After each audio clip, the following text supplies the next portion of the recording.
Αλλά η φωνή της πώς είναι έτσι ρε παιδιά, δηλαδή... Παιδιά! Τι φωνή είναι αυτή? Αυτή εδώ το έχει η μάνα, αυτή τη φωνή, θα την έχει αυτή εκεί η λάθος κοπελιά. Δηλαδή η αμάνια φωνή είναι μάνα μου. Δεν την έχω καταλάβει. Sugar.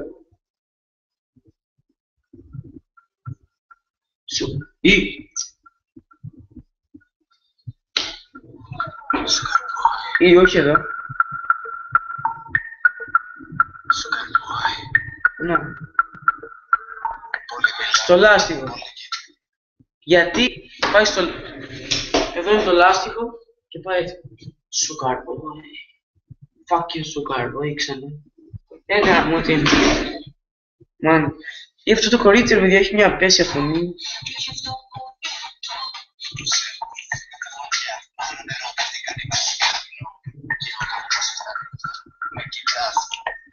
Ή αυτό δεν περιμένετε.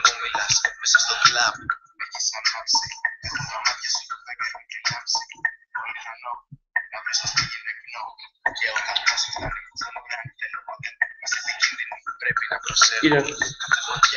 Έχει καπνό και ο καπνός φτάνει στον ουρανό. Κάθε φωτιά έχει καπνό και ο καπνός φτάνει στον ουρανό. Τι είναι αυτό ρε φίλε? Γιο, σουγάρ. Τι μαλακή είπες πάλι? Πάλι δεν μαλακία. Sugar boy, ένα παιδί που θέλει να γίνει swag. Ξέρετε πως είναι δύσκολο να γίνει swag. Η swag όμως αυτός είναι ένας μαλάκας που δεν ξέρει καν να τραγουδάει, που αντί να βάλει κορίτσι να τραγουδήσει ένα τραγούδι κανονικά, βάζει μια κύρια χαζή. What the fuck! Πώς τραγουδάει έτσι? Περιμένετε να το βρω. Να σε ξεχάσω, ακόμα προσπαθώ.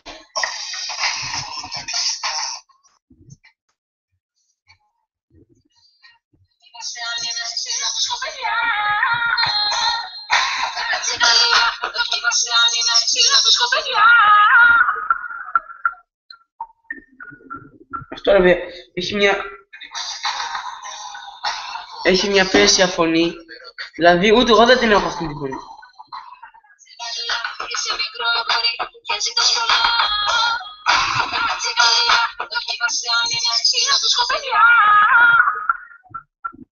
Γιο, Sugar, τι είναι αυτή εδώ? Τι είναι αυτή εκεί? What the fuck, έχει μια φωνή.